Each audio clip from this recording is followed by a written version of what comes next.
The very moment you open your eyes in the morning, your body is, well, it's essentially in a state of physiological panic. Yeah, absolute panic. It's quite stressful, actually. Right. I mean, your blood pressure's fluctuating, your brain waves are sluggishly trying to transition out of deep sleep architecture, Mm, and your cellular fluid levels are just completely depleted. completely. And what do about 80% of us do in that exact moment of intense biological vulnerability? We reach over, we slam a plastic button to artificially delay the waking process, and then we immediately flood our system with a massive dose of a central nervous system stimulant. Yeah, we hit snooze and we drink coffee. It's terrible. Yeah. And then we wonder why we feel completely burned out, anxious, and, reactive all day. It is a phenomenal way to guarantee that you will feel terrible by 2 in the afternoon. I mean, you're taking an engine that is fundamentally dehydrated and running it right up to the red line. Wow, yeah. So, welcome to another deep dive. Today, our mission is to rescue you from that exact cycle. We are looking at a deeply pragmatic, science-backed article called Morning Routines That Work, where Moringa Magic fits in. Which is a great read, by the way. It really is. Yeah. And the goal today isn't to give you some impossible, exhausting checklist, right? We're not doing that. The goal is to extract the absolute simplest, most biologically sound sequence to hack your morning. Right. We want to figure out how to build a physiological foundation that actually respects your time and objectively analyze how a nutrient addition, in this case, the source focuses on moringa, how that fits into the puzzle. You know, what I appreciate about this particular source material is that it doesn't moralize your morning. Oh, totally. No guilt trips. Exactly. It strips away the guilt entirely and focuses on pure physiology and practical psychology. It recognizes that taking control of your morning isn't about becoming a rigidly programmed robot.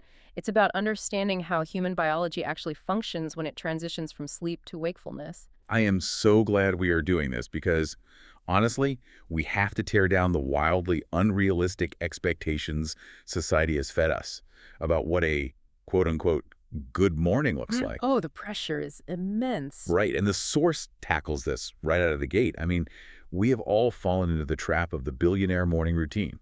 You listening right now, you know the one I'm talking about. The 5 a.m. wake up. Yes, the 5 a.m. wake up, the 1 hour intense, heavy lifting session, 45 minutes of transcendental meditation, reading an entire chapter of some dense philosophy book, and then finishing with a 10-minute freezing cold shower, all before the sun even comes up. Right. And what's fascinating here is the psychology behind why we are so drawn to those punishing routines in the first place. It just feels productive. Partially, yeah.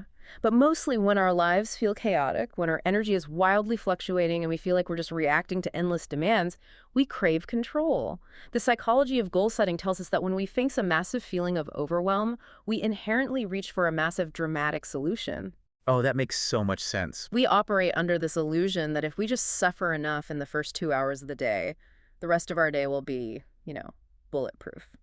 But I'm going to push back on that whole mindset because I've actually studied the sleep architecture behind this. And the biological cost is massive. It really is. When you set an alarm for 5 a.m.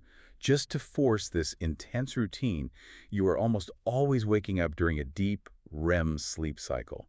And when you rupture that cycle, you experience severe sleep inertia. Oh, that groggy, disoriented feeling. Exactly. That feeling can literally impair your cognitive function for up to 4 hours. Like you're building a house on a shaky foundation. No matter how good the rest of the house is, it's going to wobble all day. And the source points at the ultimate reality check here. The result of that extreme approach is almost always total abandonment within a week. Because it ignores human biology. The ultimate thesis the source outlines is that consistency beats intensity. Consistency beats intensity. I love that. Yeah. An intentional morning doesn't have to be a 2-hour gauntlet. It just has to be a steady, predictable sequence of inputs.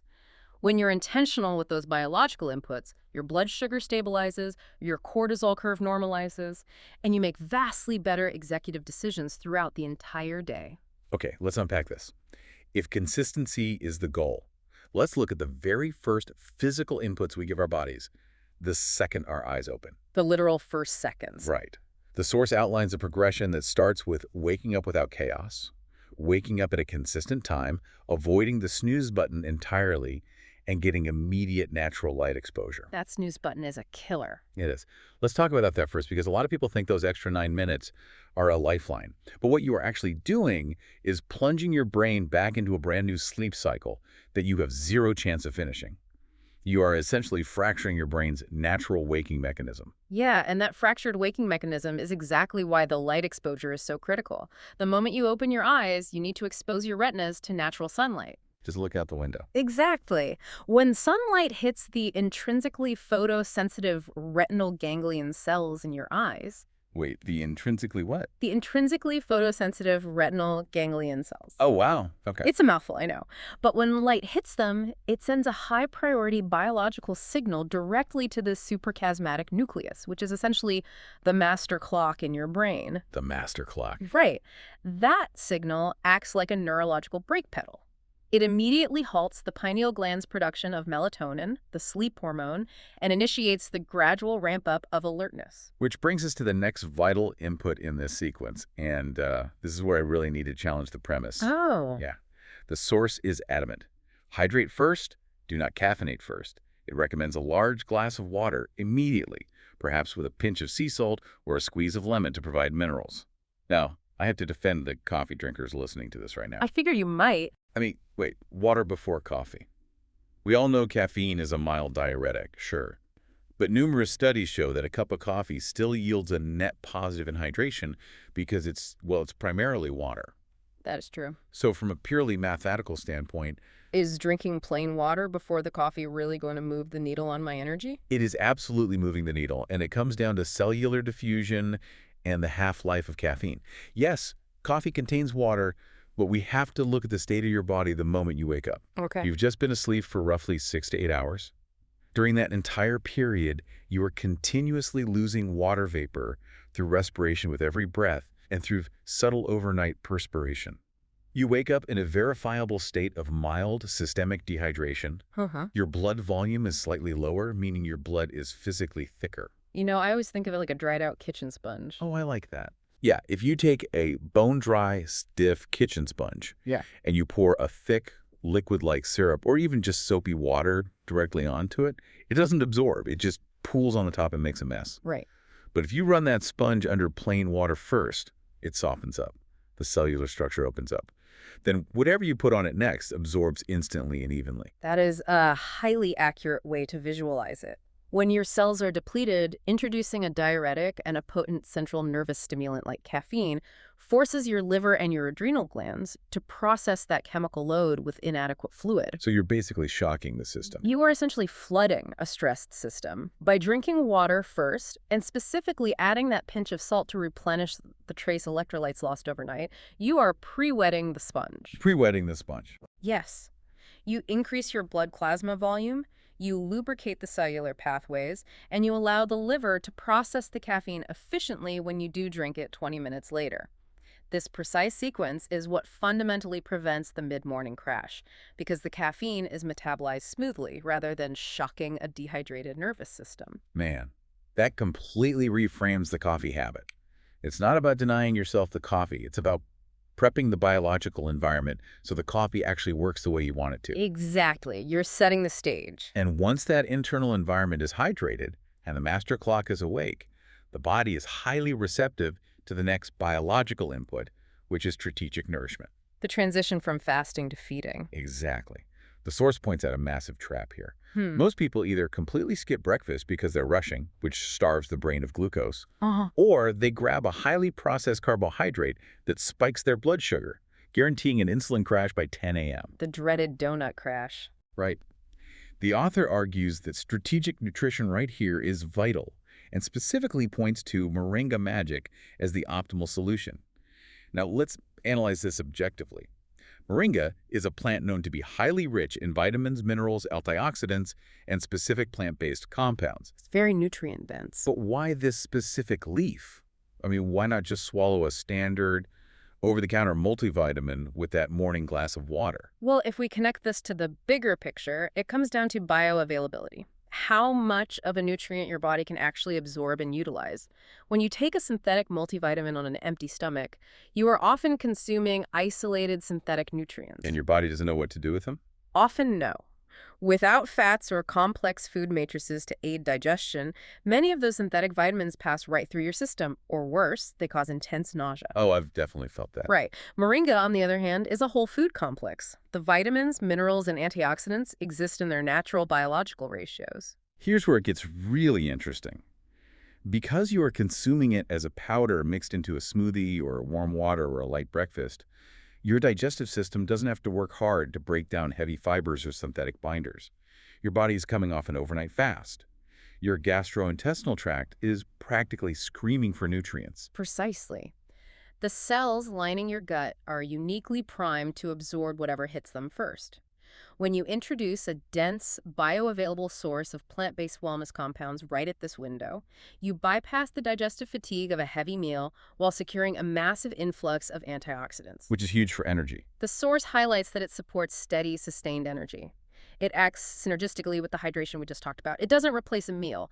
It fundamentally upgrades the nutritional profile of whatever your morning baseline is without demanding a massive lifestyle overhaul. It's like putting a premium additive into a car's fuel tank right as you turn the key. It's the ultimate foundation habit. You're simply taking an action you're already doing, drinking water, or making a quick shake, and radically changing the physiological yield of that action. It's a very smart leverage point. Okay, so at this point in the sequence, the biological engine is primed. The cells are fully hydrated, the master clock has stopped the melatonin, the gastrointestinal tract has absorbed a highly bioavailable matrix of moringa nutrients. Now, we have to activate the physical and mental systems for the actual demands of the day ahead. Which brings us to the crucial distinction between activation and exhaustion. Yes, the movement phase. The Sodif is very explicit here. You do not need that intense, grueling 6 a.m. workout to have an effective morning. 5 to 10 minutes of movement is completely sufficient. 5 to 10 minutes, that's all. We're talking about light stretching, a brief yoga flow, a short walk around the neighborhood, or just some basic bodyweight squats. And we need to explain why that is biologically sufficient. When you engage in light movement, you are stimulating vasodilation. Your blood vessels widen. Exactly. Your heart rate elevates just enough to increase the circulatory volume, which takes all those newly absorbed moringa nutrients and that fresh hydration, and actively pumps them into your brain tissue and your extremities. You are clearing out the metabolic waste that accumulated in your muscles overnight. But the billionaire routines... The billionaire routines demand exhaustion. They deplete your glycogen stores before you've even looked at your daily schedule. Light movement simply turns the engine over. It's warming up the car in the driveway rather than immediately taking it to the racetrack. Perfect analogy. And speaking of the schedule, once the body is activated, we have to talk about activating the mind.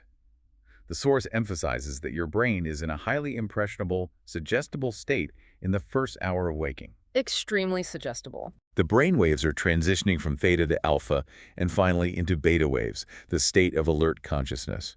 And instead of guarding that highly sensitive transition, what is the default behavior for most of us? We grab the phone. We grab the phone from the nightstand, we open our work email, we check the news, and we start doom scrolling. Which triggers an immediate artificial cortisol spike. Exactly. We have to talk about the cortisol awakening response, or the KRR.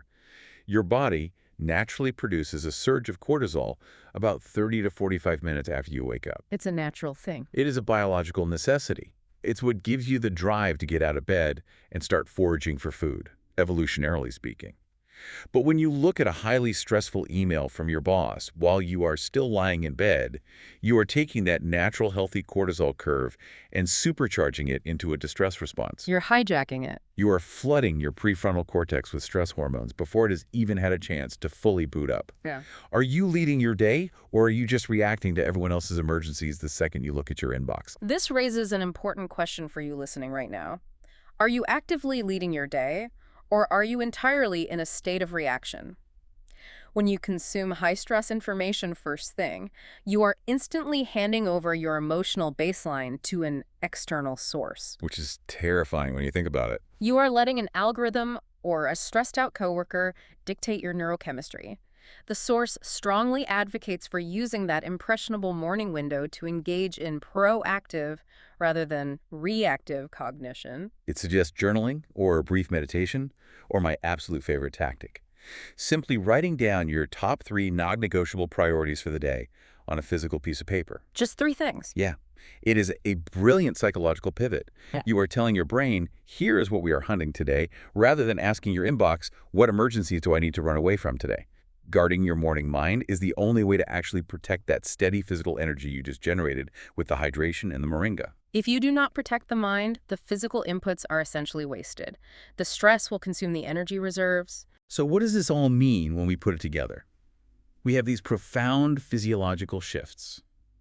Halting melatonin with light, hydrating the cellular sponge before introducing the caffeine diuretic, securing a bioavailable baseline of nutrition with moringa, activating the circulatory system, and guarding the cortisol curve from reactive stress.